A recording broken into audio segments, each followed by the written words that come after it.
श्री सच्चिदानंद सद्गुरु साईनाथ महाराज की जय।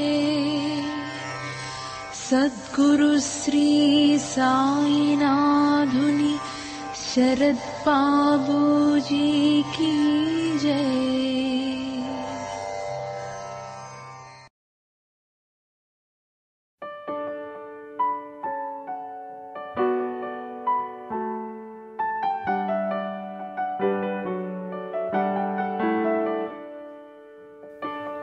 బాబా సాయి మసీదు ఆయి ద్వారకమాయి.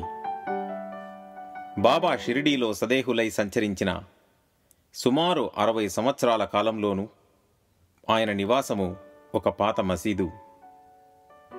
ఆ మసీదునే బాబా ద్వారకామాయి అని అప్పుడప్పుడు వ్యవహరించేవారు.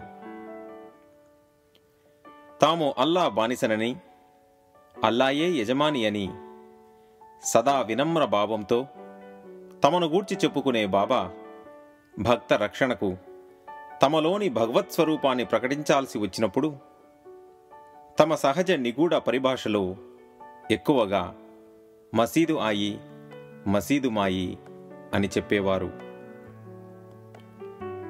ఈ మసీదు మాయి బిడ్డలు ఏ ఆపదకు భయపడవలసిన పని లేదు అని, తనకు చెందని పైకాన్ని ఈ మసీదు మాయి స్వీకరించదు అని, ఇలా తమనే మసీదు మాయిగా వ్యవహరించేవారు బాబా. మసీదు మాయి మహిమను గూర్చి బాబా వివిధ సందర్భాలలో ఇలా అన్నారు: ఇప్పుడు మీరు ఎక్కడ కూర్చొని ఉన్నారో అదే ద్వారకామాయి. అంటే ఆమె తన బిడ్డల ఆపదలను, ఆందోళనలను దూరం చేస్తుంది. ఈ మసీదు మాయి ఎంతో దయామయి. ఎవరైతే సంపూర్ణ విశ్వాసంతో ఆమెను ఆశ్రయిస్తారో వారందరూ ఆ తల్లి బిడ్డలు. తన బిడ్డలు ఆపదలో ఉంటే ఆమె తప్పక కాపాడుతుంది. ఒకసారి ఆమె ఒడి చేరితే ఇక వారి కష్టాలన్నీ కడతేరినట్లే. ఆమె నీడన హాయిగా నిద్రించిన వారికి అఖండ ఆనందం లభిస్తుంది. ఈ ద్వారకామాయిని ఆశ్రయించిన వారికెన్నటికీ ఏ కీడూ జరగదు. ఇది మసీదు కాదు, ఇది ద్వారక. ఈ ద్వారకామాయిని ఆశ్రయించిన వారికెన్నటికీ ఏ కీడూ జరగదు. ఈ మసీదులో అడిగిడిన వారికి వారి కర్మావసాన కలిగిన కష్టాలన్నీ నశిస్తాయి. ఆనందమయ జీవితం ఆరంభమవుతుంది. ఇక్కడ ఫకీరు ఎంతో కరుణామయుడు. మీ కష్టాలన్నీ కడతేరుస్తాడు. ఈ ద్వారకామాయిలో అడిగిడినవాడు తప్పక తన లక్ష్యాన్ని సాధించగలడు అని బాబా అభయమిచ్చారు. మసీదుకు ద్వారకామాయి అన్న పేరెలా వచ్చింది? ద్వారకామాయి అంటే అర్థమేమిటి? బాబా మహాసమాధి ముందు వరకు ద్వారకామాయిని కేవలం మసీదు అని పిలిచేవారు. బాబా మహాసమాధి చెందిన తరువాత మాత్రమే మసీదును ద్వారకామాయి అని కూడా పిలవసాగారు. ఒకసారి బాబా దగ్గరకు ఒక భక్తుడు వచ్చి ద్వారక యాత్ర చేయడానికి ఆశీస్సులు ఇమ్మని అడిగినప్పుడు, ఎక్కడికి వెళ్లవలసిన అవసరం లేదు, ఈ మసీదే ద్వారక అని ఆ భక్తునితో బాబా అన్నారు. ద్వారక అంటే భిన్న ద్వారాలు కలది, మాయి అంటే అమ్మ అని అర్థం. ద్వారకామాయికి ఎంతోమంది ఎన్నో నిర్వచనాలు ఇచ్చినా పూజ్య గురుదేవులు శ్రీ బాబూజీ ద్వారకామాయి అంటే బిడ్డ ఆకలిని తీర్చడానికి గడప దగ్గర వేచి ఉన్న తల్లి అని అనిర్వచనీయంగా అభివర్ణించారు.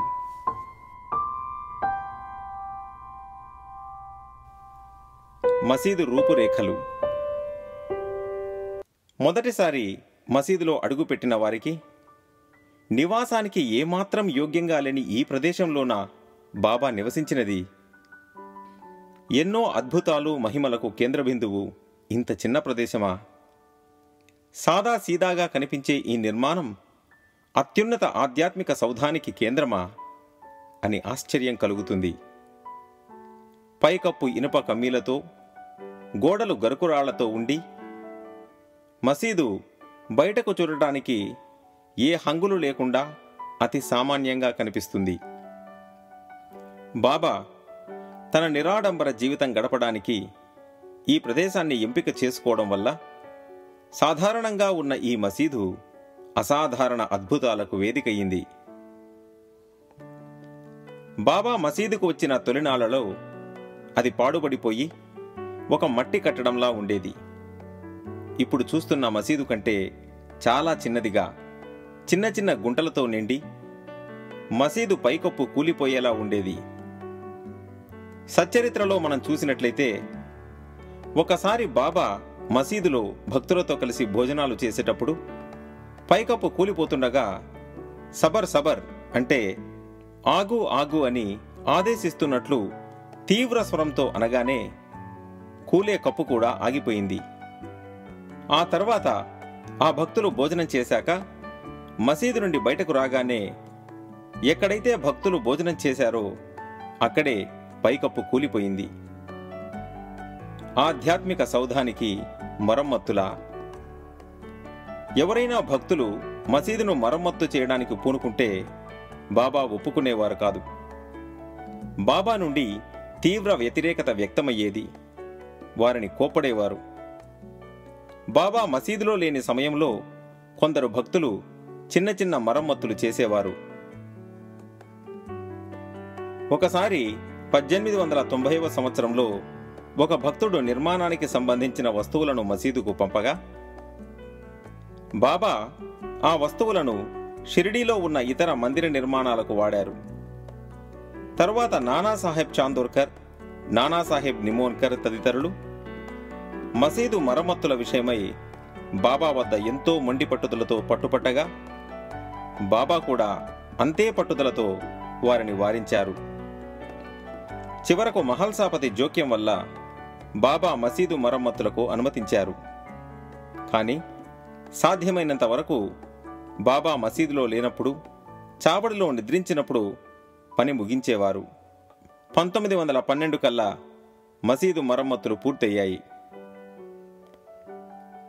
1914లో మసీదు ముంగలి భక్తులు కూర్చునేందుకు చాలా ఇరుకుగా ఉందని భావించిన శ్రీ కాకాసాహెబ్ దీక్షిత్ దాన్ని విశాలం చేసే పని ప్రారంభించాడు.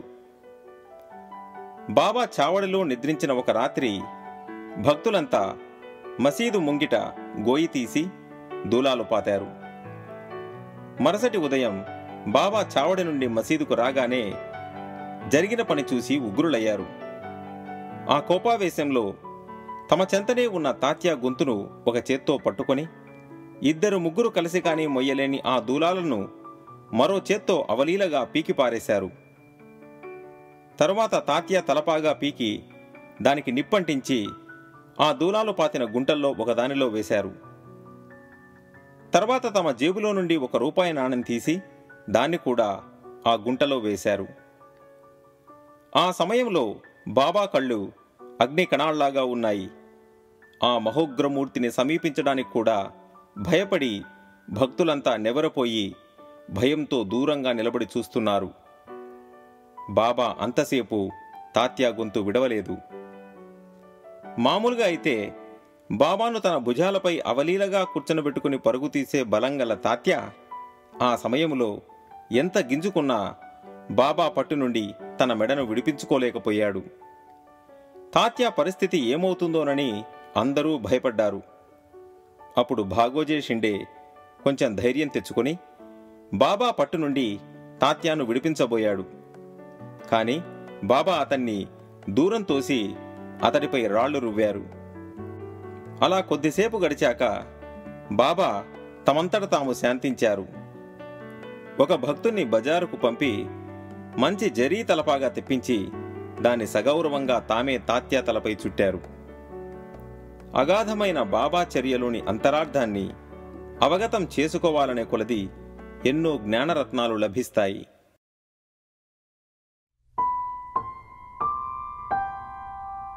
అనంత ఆధ్యాత్మిక సంపద.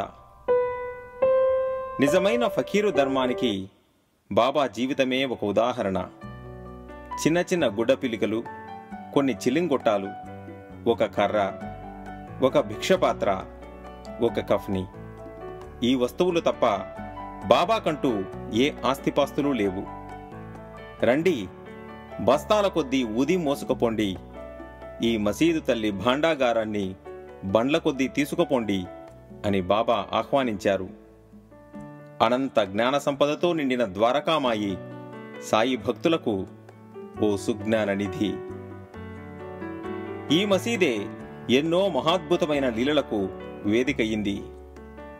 బాబా మసీదులో దీపాలు వెలిగించేవారు. 1892లో దీపాల లీల ఈ మసీదులోనే జరిగింది. బాబా వెలిగించిన ఆ జ్ఞాన దీపాలు ప్రతి భక్తుని హృదయంలో ఇప్పటికీ వెలుగుతూనే ఉన్నాయి.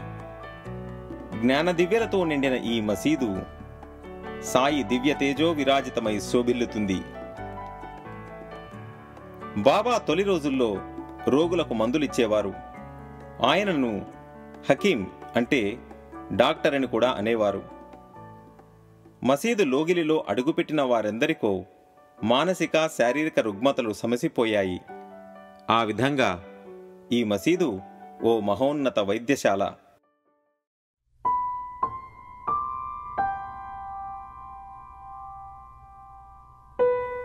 సర్వమత సమరస భావం.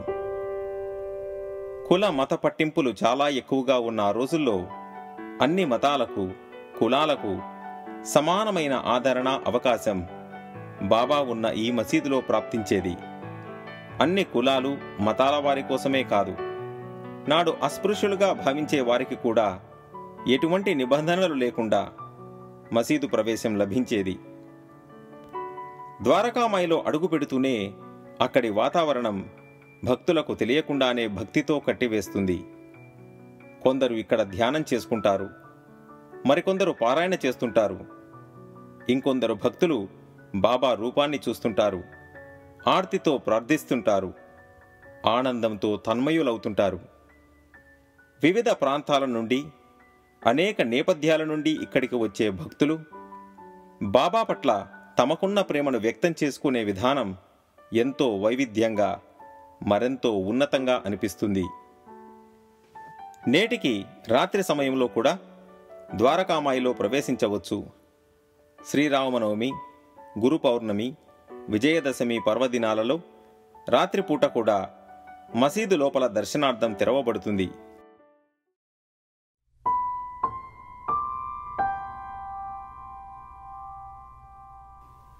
మనలోని అజ్ఞానాన్ని, పాపాలను దహించే ధుని. ద్వారకామాయిలో ధునికి చాలా ప్రాముఖ్యత ఉన్నది. ధుని బాబాచే వెలిగించబడి ఉన్నందువల్ల ఎంతో పవిత్రమైనది. అది ఇప్పటికీ నిత్యం వెలుగుతూనే ఉంటుంది.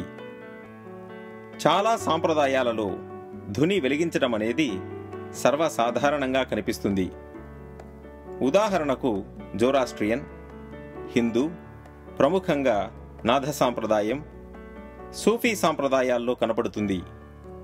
వేప చెట్టు క్రింద ఉన్న రోజుల్లోనూ, అడవిలో ఉన్నప్పుడు మసీదులోనూ. ఇలా బాబా ఎక్కడ నివసించినా తన దగ్గర ధుని ఉండేది. ఏ సాంప్రదాయానికో కట్టుబడో లేక అగ్నిని పూజించడానికో బాబా ధునిని వెలిగించలేదు. అలాగని పవిత్రత పేరుతో నియమాలను కూడా పాటించలేదు. ఎవరైనా ఆ ధునిని త్రాకడానికి సాధ్యపడేది. షిరిడీ ప్రజలు కూడా వారి ఇంటిలో వంట చేసుకోవడానికి ధునిలోని నిప్పును వాడేవారు. పండుగ సందర్భాలలో రాధాకృష్ణమాయి మసీదులోని గోడలు మసిపట్టి ఉంటే వాటికి సున్నం వేయడానికి ఆ ధునిని బయటపెట్టి శుభ్రపరిచేది. బాబా పాతగుడ్డలు కూడా ధునిలో వేసేవారు. అప్పుడప్పుడు ధునిలోని కట్టెలను వారి పాదాలతో సరిచేసేవారు. ఒకనాడు మసీదులో బాబా ఉండగా ధునిలోని మంటలు పైకప్పు వరకు ఎగిసిపడుతుంటే బాబా సట్కాతో ప్రక్కన ఉన్న స్తంభాన్ని కొట్టగా ఒక్కొక్క దెబ్బకు మంటలు తగ్గుతూ చివరకు సాధారణ స్థితికి వచ్చాయి. విశ్వమంతా తానై భాసిల్లే బాబా ఆధీనంలో, అదుపాజ్ఞలో ఉండే పంచభూతాలు, ఈ చరాచర జగత్తు వారి పాదాలకు ప్రణమిల్లవలసిందే. బాబా ఉదయాన్నే భిక్ష నుండి మసీదుకు తిరిగి వచ్చాక కొంత ఆహారాన్ని ధునికి సమర్పించేవారు. ఆ తరువాత స్వీకరించేవారు. ఒకసారి బాబాను ఒక భక్తుడు ధునిని ఎందుకు వెలిగించాలి అని అడిగినప్పుడు, మన పాపకర్మలు కాల్చివేయడానికే అని చెప్పారు. బాబా ఎక్కువసేపు ఉదయం సాయంత్రం సమయాల్లో దక్షిణం వైపుకు తిరిగి చాలాసేపు ధుని వద్ద మౌనంగా కూర్చునేవారు. శ్రీమతి థర్కడ్ తన అనుభవాలలో బాబా ధుని వద్ద కూర్చున్న సమయంలో ఎవరికీ అర్థం కాని రీతిలో ఏవేవో సైగలు చేస్తూ చేతివేళ్లను అటూ ఇటూ కదిలిస్తూ హక్ అంటే దైవం అంటూ ఉండేవారని తెలిపారు. ధుని ముందు బాబా కూర్చున్న ప్రదేశంలో వెండి పాదుకలను గుర్తుగా ఉంచారు. ఈ ప్రదేశంలో నుండే విశ్వగతిని నిర్దేశిస్తూ, అభయమిస్తూ, అదుపు చేస్తూ, భక్తుల అవసరాలను తీర్చుతూ, రక్షిస్తూ, ఆజ్ఞాపిస్తూ, అనుగ్రహిస్తూ ఉంటారని భక్తుల అనుభవం. రాత్రి పగలు నా బిడ్డలను నేను కనిపెట్టుకోకపోతే వారు ఏమైపోతారు అని బాబా అనేవారు. ఇప్పటికీ మనందరినీ కనిపెట్టుకుని ఉన్నారు. ప్రస్తుతం ధుని ఉన్న చోటే బాబా ధునిని వెలిగించింది. 1998 సంవత్సరంలో సంస్థాన్ వారు ధుని పునర్నిర్మాణ కార్యక్రమం చేపట్టి పూర్తి చేశారు.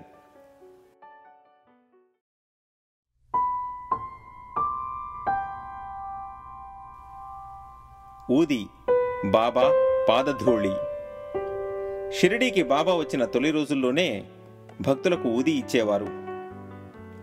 ఎంతోమంది అనారోగ్యంతో బాధపడుతున్న వారు ఈ ఊది వల్ల సంపూర్ణ ఆరోగ్యం పొందేవారు.